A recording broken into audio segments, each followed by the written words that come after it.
I mean, I feel like the style of our houses were similar because of the year that they were built. Like that was kind of the style at that time was the split level homes that, had three different levels, lots of stairs, You did, yeah. garage down on the lower level. Those are things I always point out to clients when we're looking at houses. I think split levels, you get a lot of space. You usually get two living areas, um, which is nice for a lot of people. Just always caution people that, like, when you have that, you walk stairs a lot. Oh You're yeah. going to walk stairs from one level to the other, especially if the garage is on the lower level. Anything you take in and out of your car has to go upstairs. Groceries, Yeah. kids, kids stuff, book bags. Uh, always think, you always would question, like, do I really need that out of my car? Or can I wait until I have to go Oh, down there anyway? I have to go to the car. Right. It's not a just walk out the main level of the house to Yeah. the car. Because my parents' house, we had to walk up 2 flights of stairs to get to the kitchen. So, Yeah. like with your groceries, yeah, like full flights of stairs. Yeah. And apparently now I'm spoiled because I still don't want to go out to the. I'm like, I can move the car. It's like right there. Yeah. Yeah. I really liked our ranch house where everything was on one level. Everything was close. That Yeah. was, I mean, it worked out great for us for the time. But once we had another child, it didn't quite work as well. No, we needed more room. I remember thinking that it was going to be like super weird here because like obviously in the ranch like we could hear everything. There was no privacy. Like you could hear everyone everywhere you were in the house. So like if we were in our room, we could hear the kids playing. And I had thought when we got to this house that I would not be. They're really loud, so we do hear them on all levels. That is something that I think I didn't realize about the open floor plans. So everybody likes open floor plans, and I think they're great. I think that you get, you know, that warm feeling that, you know, everything's there, kind of like our ranch where everything feels like it's in the same spot. But I don't feel like there's a place to go that's not doesn't feel like it's in everything. It with everything Yeah, being no open. separation. Right. Yeah. I think it's funny that we even kind of have that here, even though we have like the second story. When we have people, like I said, you can, well, I don't know if our kids are loud or if this is just how all households are, but I mean, yeah, there's still not enough separation as far as like noise. Like if we're here and they're up there, it either sounds like they're coming through the roof or we can just hear their loud mouths. Yeah. Yeah, I think that's like because there's no from the living room to the foyer to the hallway, like it's just all open. Yeah. So it does feel like they're right here. So I mean, that's a good thing as far as you know keeping an eye on them, and they can't sneak away and No. hide out, which is nice. Yeah. I highly recommend getting older homes if you have kids that are going to be growing up there because, 90% of the time you have creaky floors and therefore nobody can sneak out because even sometimes like when you go to bed before I do, I like it would be funny to video actually. Like I look like I'm navigating a landmine trying not to get on the squeaks so that I don't wake you up when I'm trying to come in the room. Yeah, I lived in the same house growing up. I think we moved into my house when I was like 2 years old. So I don't remember the first house that we had. And the second house we had, we stayed in until after we got married. I Mhm. mean, not we didn't live there when we got married, but like I grew up in that house and came back to that house after college, and that was the only house that I knew as a kid. I think that was the same for you too, right? Well, I did have another house in between there, but I don't remember the house in Louisiana. I know what look like because like my aunt lived in I think the same neighborhood, but it was just like your standard 2 bedroom, 2 bath ranch.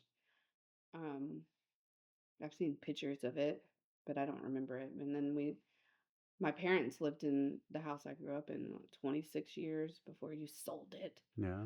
Um, so I really only remember that house. And then I had an apartment, and then I had another house before the house that we lived in. It was also a ranch. It was open concept ranch. Uh, I guess it was similar to our house. It Yeah. just was a little bit bigger. I think that was more common when we were growing up. Like, I think people didn't move near as much as they do now. Um, like, I mean, my grandparents stayed in their house for 40 years. I think my other grandparents stayed in their house for like 30 something years, before they moved. I mean, the only reason my dad's parents moved was because they needed a ranch and they were in a two-story and Hmm. they didn't need to walk stairs anymore. Yeah. I think my other grandparents, my mom's parents, they moved to be up on the lake.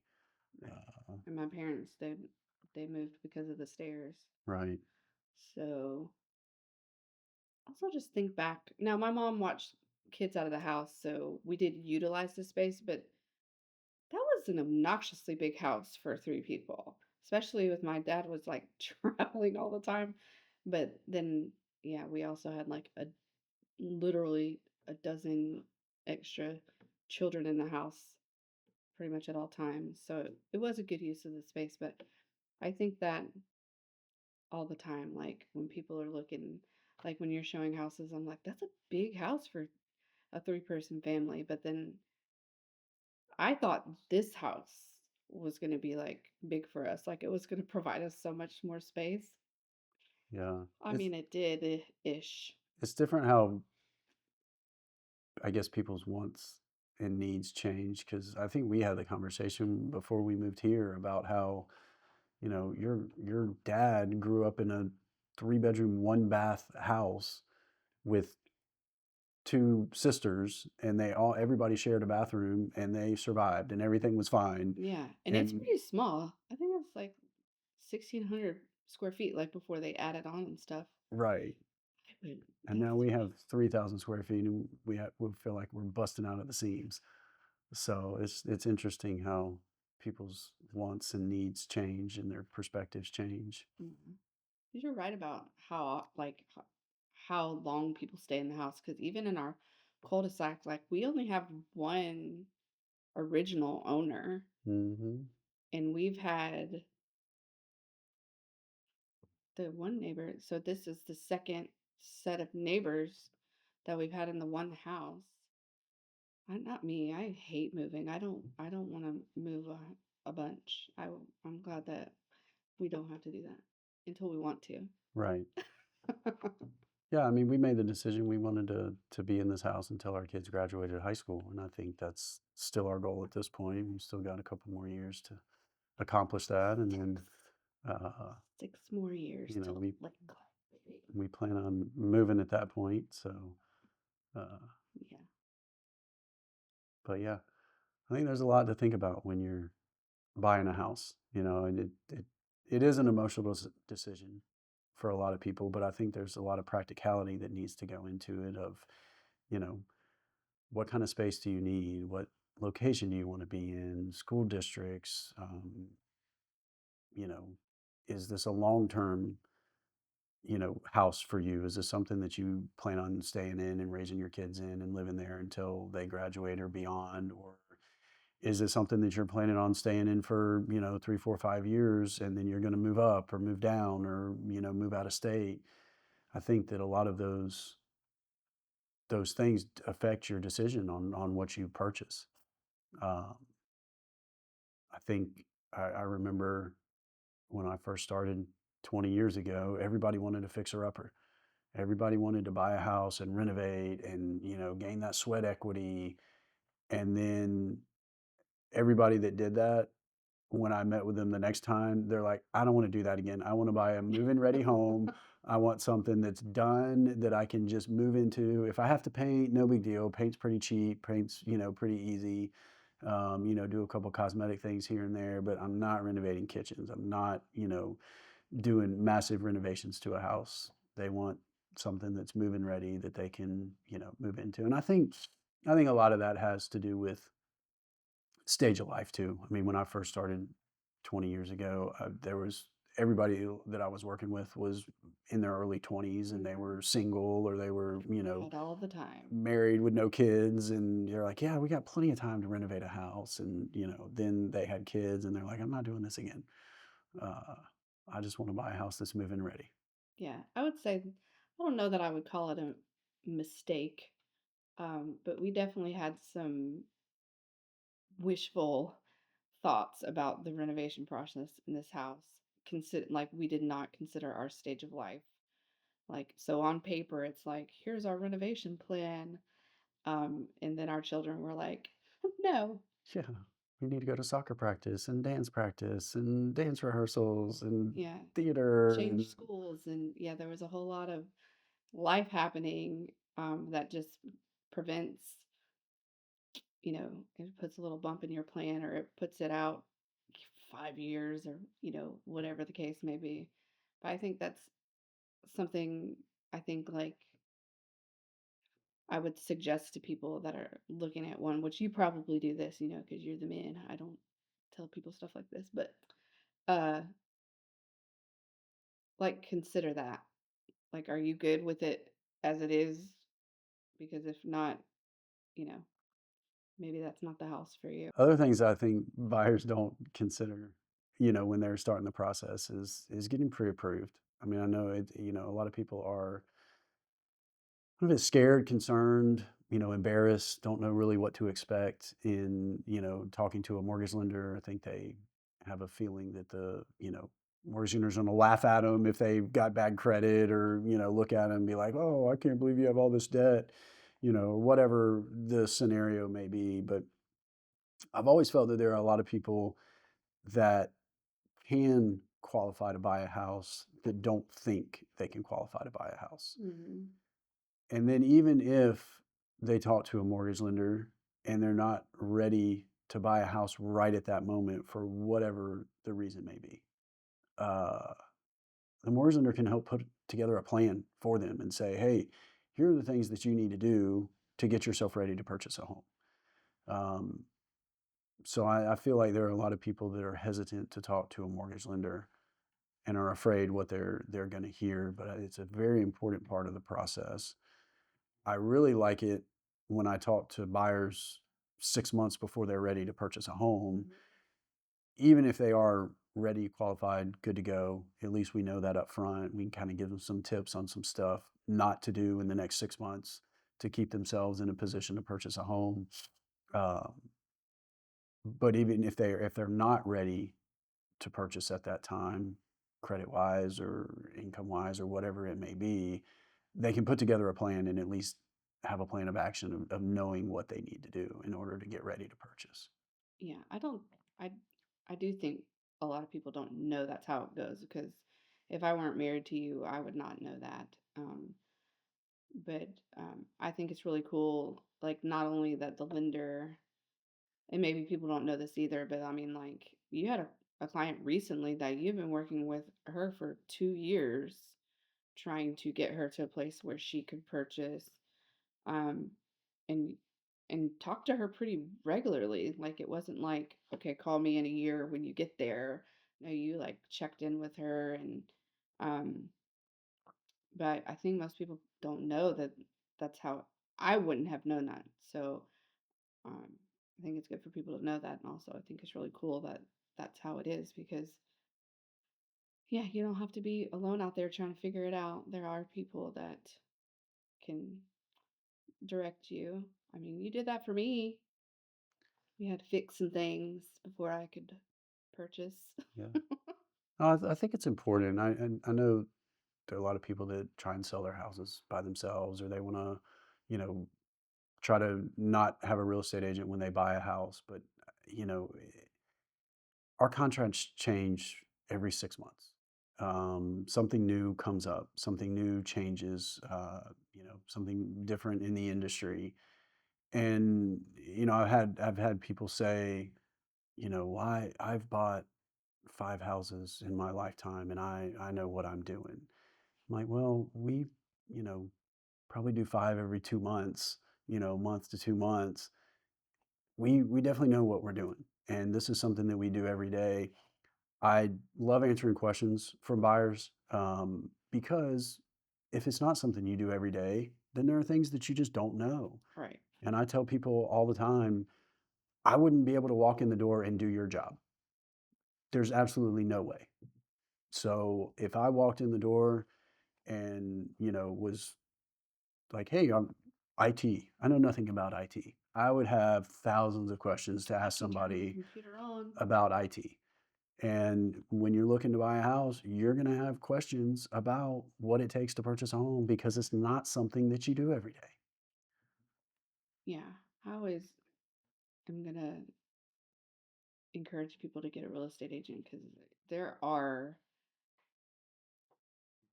like, even if you know what you're doing, there are some agents out there that do not know what they're doing. So it's not always like for you, like that you don't know the process. It's to protect you from other people who maybe don't know the process. Right. Like that's one of our main jobs. We protect our clients. We protect our clients' earnest money. We protect our clients in, not getting into bad deals, to, knowing values, to knowing, what to ask for and what to, look for in a home inspection.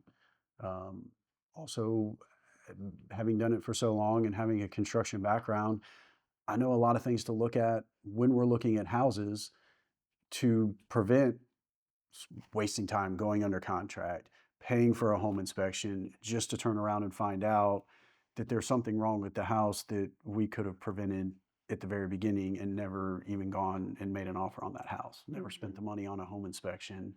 Um, I would say it's rare. It happens, but it's rare that I have a client that goes under contract and the deal falls apart during the home inspection.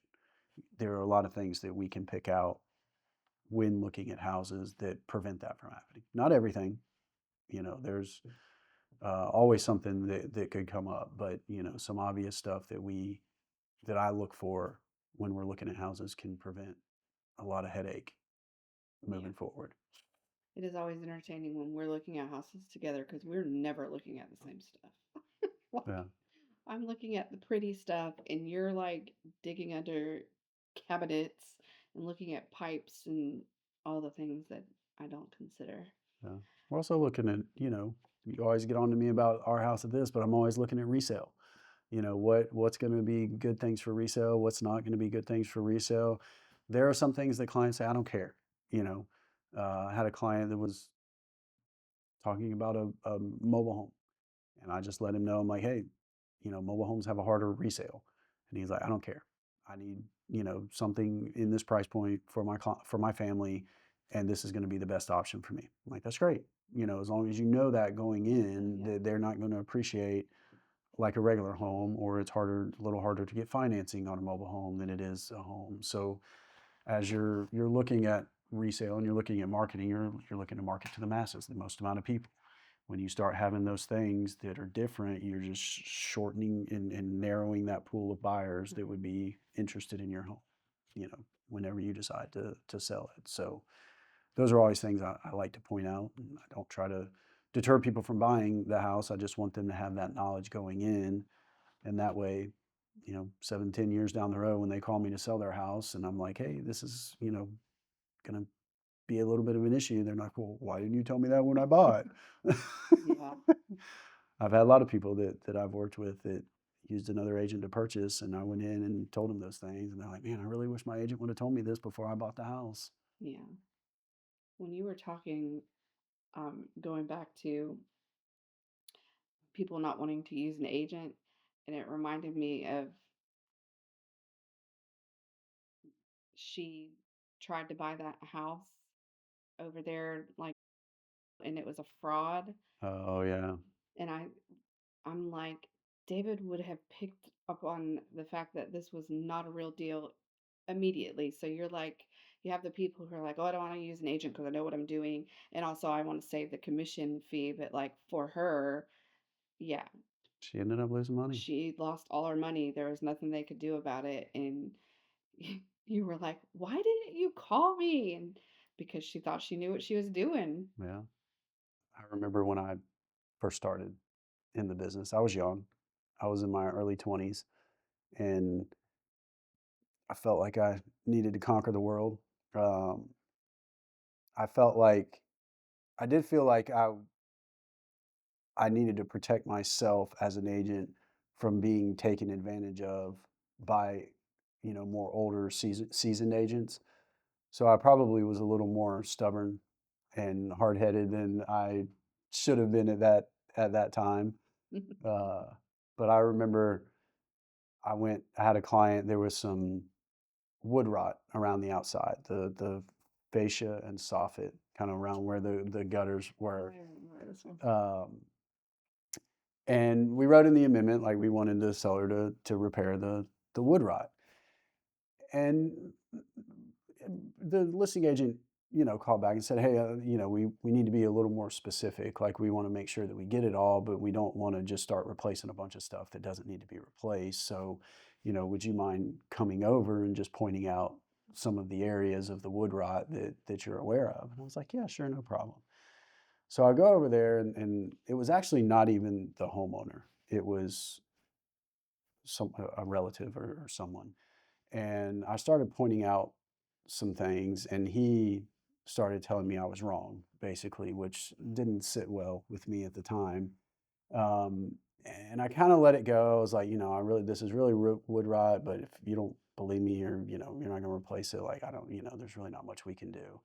Um, so we got to our final walkthrough, and this was a ranch home, so everything was, pretty low. It wasn't like we had to get up on a ladder to see it or anything like that. And there happened to be a rake leaned up against the house when we were doing our walkthrough. And I remember this very specific spot that I knew was wood rot that he was trying to tell me was just flaked paint. So I grabbed the handle, or the rake handle, which has a very round, like blunt end to it. It wasn't like it was sharp and I was, like causing issues that weren't there. And I walked over to the place where I knew there was wood rot, and I stuck the broom or the rake handle through the wood. And it would only have gone through had it been wood rot. So I was proving my point, and the homeowner was not happy with me when they came home. They called my broker, they called me, they even called like our owner of the office to let them know how displeased they were with what I had done. Um, and I mean, at the time, and I think, I don't know that I would do it the exact same way, but I think that I would do it again. I felt like I was protecting my client. My client was under the impression that they were purchasing a home where the wood rot was fixed, and I felt like the owner was trying to mask it. And so I I would do I would fight for my clients again that way, but I would definitely go about it a different way, having more experience at this point. Okay. Yeah. So let's talk about that. Like now that you're seasoned and a little more or a little less Stubborn, you can say it. stubborn. I don't know. That feels like a false statement. You have your stubbornness is in the right place more often now.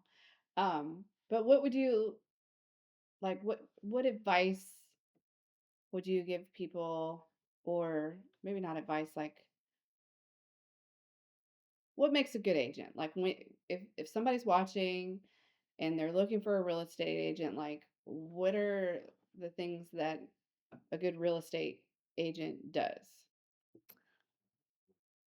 I mean, I think first and foremost, we've got to look out for our client's best interest. And I think understanding what our clients' best interests are is probably the first thing. Really understanding what they're looking for, what their goals are, going back to, how long they plan on staying in the home. Is this, I mean, you can do it. Is it an investment property? Is it something that they're going to live in? Are they handy? Are they, going to have to pay somebody every time, something happens? Do they have that budget? Are they thinking about those things? The worst thing I think that can happen is you get someone into a home, and then, they're not able to maintain it. So I think really the first thing is just understanding your client's wants and needs, understanding their situation, and just trying to help them navigate, what their best options are. I think of it like when we, as parents, I look at parenting as like a bowling alley with the bumpers up in the alleys. Mhm. We're just trying to keep our kids in the lane, and sometimes we're the bumpers and we just kind of got to nudge them back this way a little bit or nudge them back this way a little bit. And I think that's kind of the same thing that I try to do with my clients. I'm like, hey, what's the goal? What are you trying to accomplish here? And, we're getting a little far off one way or we're getting a little far off the other way. So let's kind of, bring it back in. Um, there can be a lot of frustrations through the process. And just trying to help, navigate those and just, you know, again, getting back, it's like, hey, we're all here to buy and sell a home. The seller wants to sell, the buyer wants to buy. Yes, there's some negotiations going in. They're trying to get, everything they can as the seller. The buyer's trying to get everything that they can, but the ultimate goal is to sell a house and to buy a house. Mhm. So let's, figure out how we can best get to that point. It may be a different house. There may be situations where, the seller and the buyer can't compromise, and that's okay. But let's try to get there if we can. Um, but I think that's big. I think being knowledgeable about homes. I mean, I love that, I have a construction background and that my dad taught me, you know, the different aspects of construction. I mean, I've seen from, grading a lot to, you know, putting the last touches on a home and, being done with it. So I know, kind of the ins and outs of how houses are built, which I think helps my clients. Um, being knowledgeable about our contracts and exactly what the contracts are stating. Um, I've had conversations with agents that, well, the contract says this. And I'm like, well, I don't think you read that correctly because that's not what the contract says. That there are certain rights that the buyer has in a contract, there are certain rights that a seller has. And I think that our contract committee through the Georgia Association of Realtors has done a really good job of making our contract unbiased. I don't think it favors either party in the transaction. I think it is very neutral, and but I also think that we as agents have to understand really exactly what the contract states, Mhm. and kind of if this then that scenarios. Like, okay, well, if this happens, then what do we have to do? What are our recourses as a buyer? What are our recourses as a seller? Um, one thing that I think a lot of sellers have a misconcept of is once a seller goes under contract, there's really no options for a seller to back out of a contract. Mm. Now they can refuse repairs. They can refuse to lower the purchase price if an appraisal comes in low, but they don't have the option to flat out terminate a contract. Um, and I think a lot of sellers are like, oh, well, if this scenario happens and this scenario happens, then I don't have to sell my house, right? No, no. When you sign that contract and you say that you're going to sell it for that, the only way that sale doesn't happen is if a buyer decides to terminate. Uh, and I then don't think I knew that. yeah, and then I mean, the buyer has their steps of the process. They have their due diligence period, and that is a time for them to, uh, you know, make sure that everything checks out with the house. Um, then you have financing and you have appraisal, and those are other options of a way that a buyer can terminate a contract and get their earnest money back. But anything outside of those contingencies, you're bound to that agreement. Uh, so really, that that is a big part of our job, is knowing those agreements.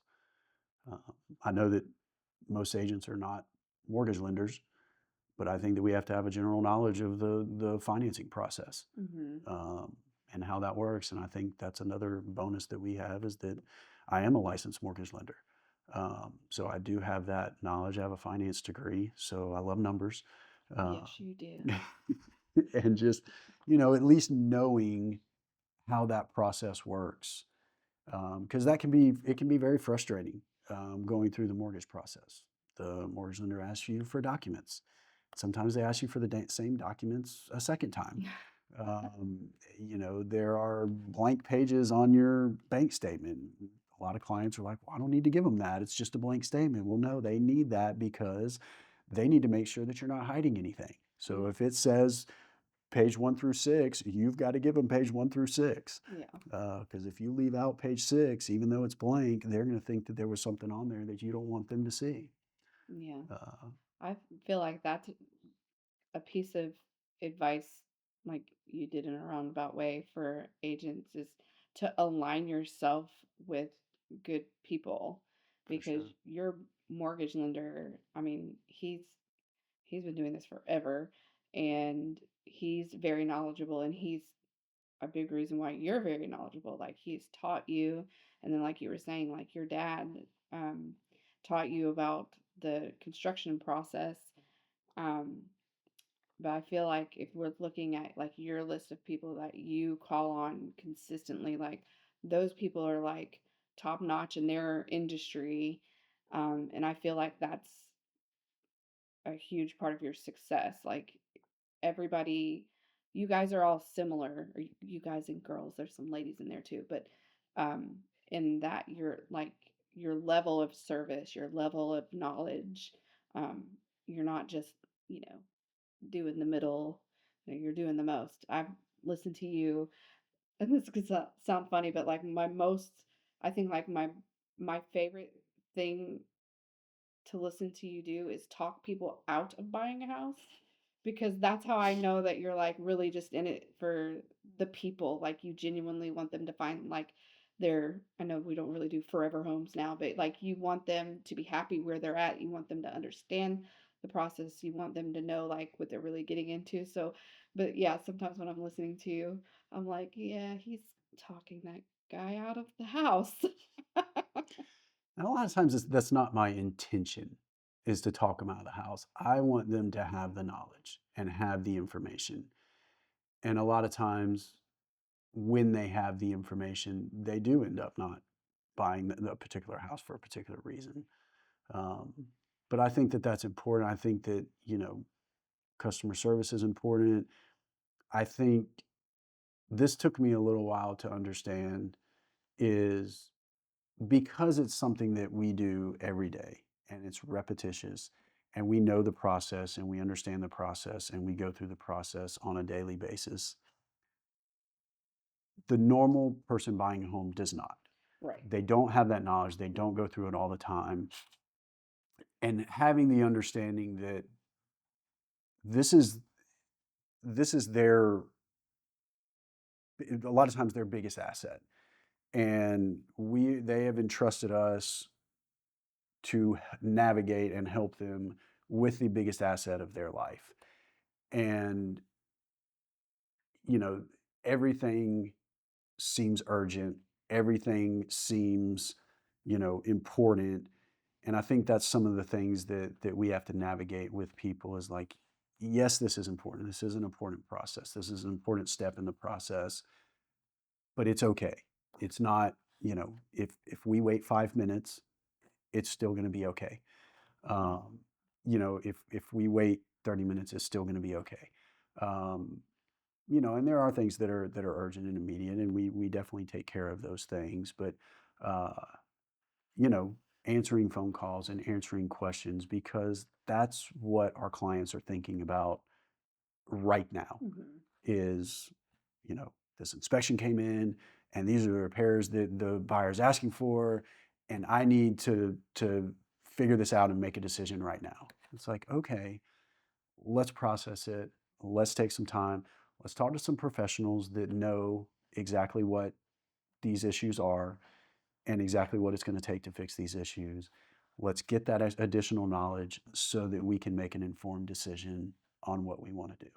Yeah. So I've I've realized that throughout the years that just being there to answer questions and talk people through things is it just helps ease their mind in what they're doing. It's a you can a lot of people call me kind of in a panic or just stressed, and just being able to walk it through with them and just say, hey, we're gonna get it done. We're gonna figure it out, and we're gonna figure out what's best for you, and we're gonna move forward that way. You're the right person to call in a panic. You have that calming voice, and also you're super logical, which is annoying to me sometimes, but it's great for buyers and sellers. Yeah. Um, that is one thing I would say. I mean, that's a good piece of advice. I always joke, but I understand it, like that you're married to your phone. But like you said, like that's all they're thinking about. So if you can like answer, a couple of questions while you're watching a soccer game, so they're not sitting over there like fretting about this for, that makes a huge difference too.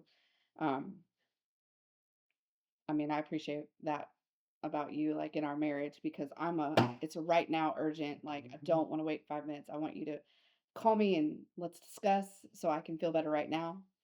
So I appreciate that about that. Yeah, you're just always like, okay, take a breath. Yeah, we'll figure it out. There's a solution somewhere. And I mean, sometimes the solution is, hey, we're not going to be able to buy this house, or we're not going to be able to work with these buyers on, selling our house. And that's okay.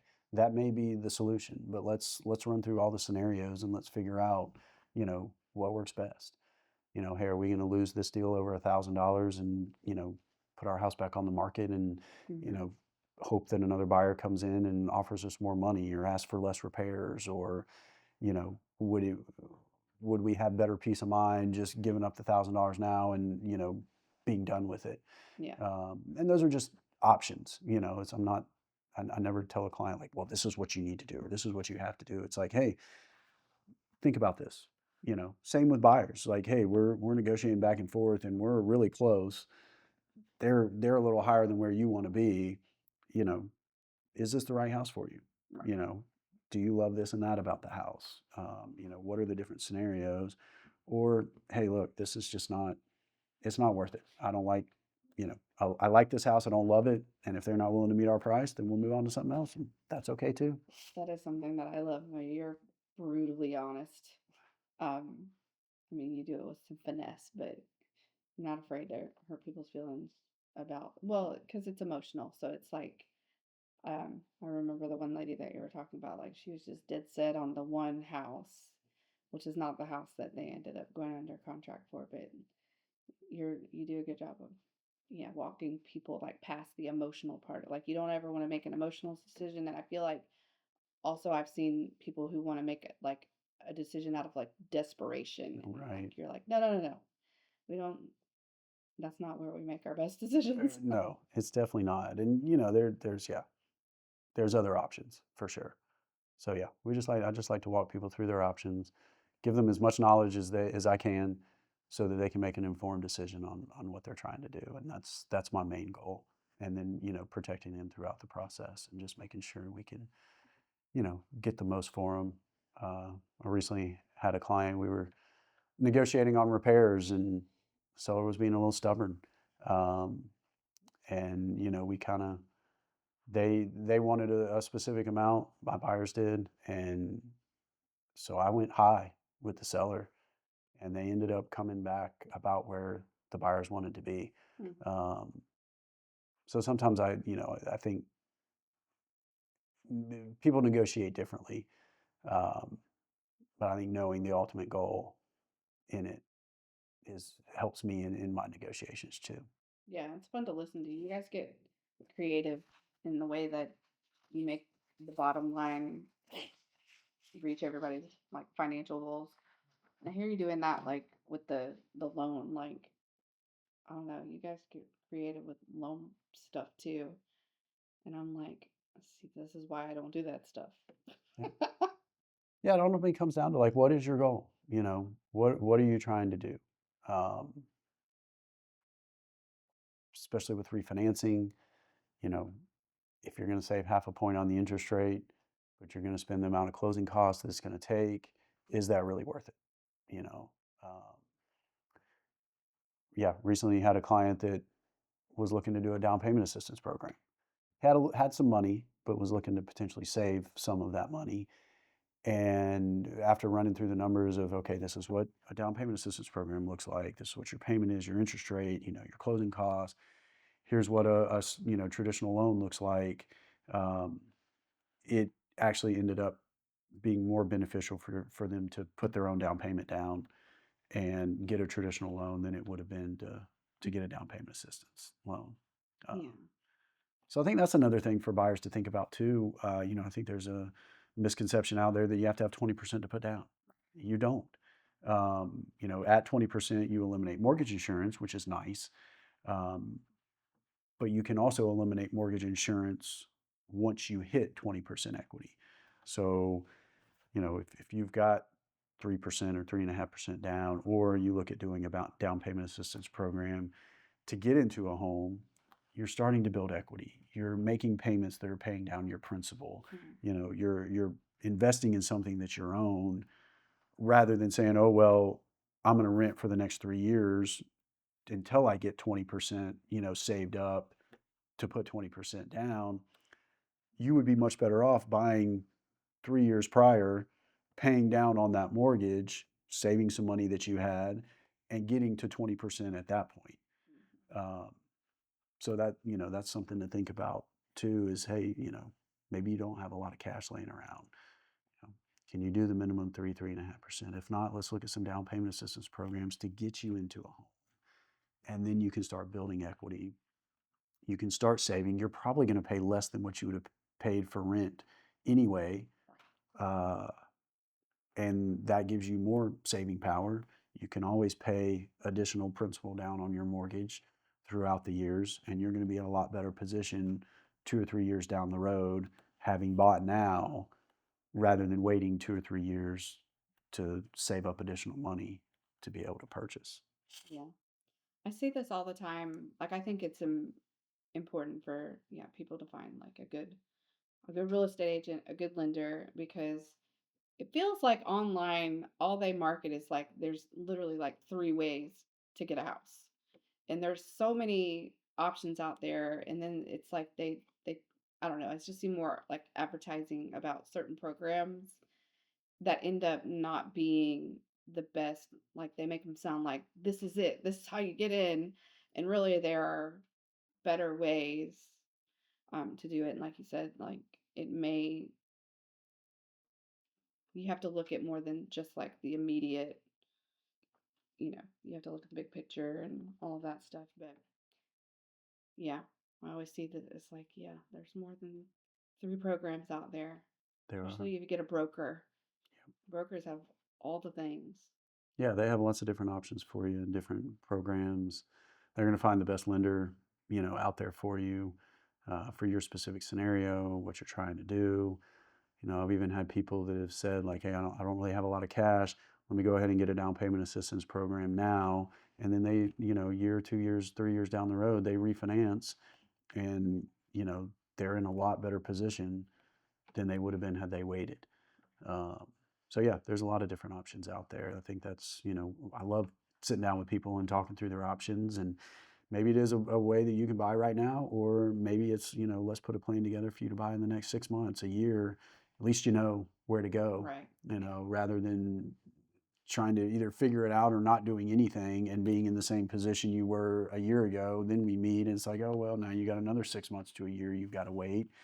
we'd have met a year ago, you'd be ready to buy now. Right. So call us, ask us, or we want to talk to you. I love David running through loves those to crunch scenarios. numbers.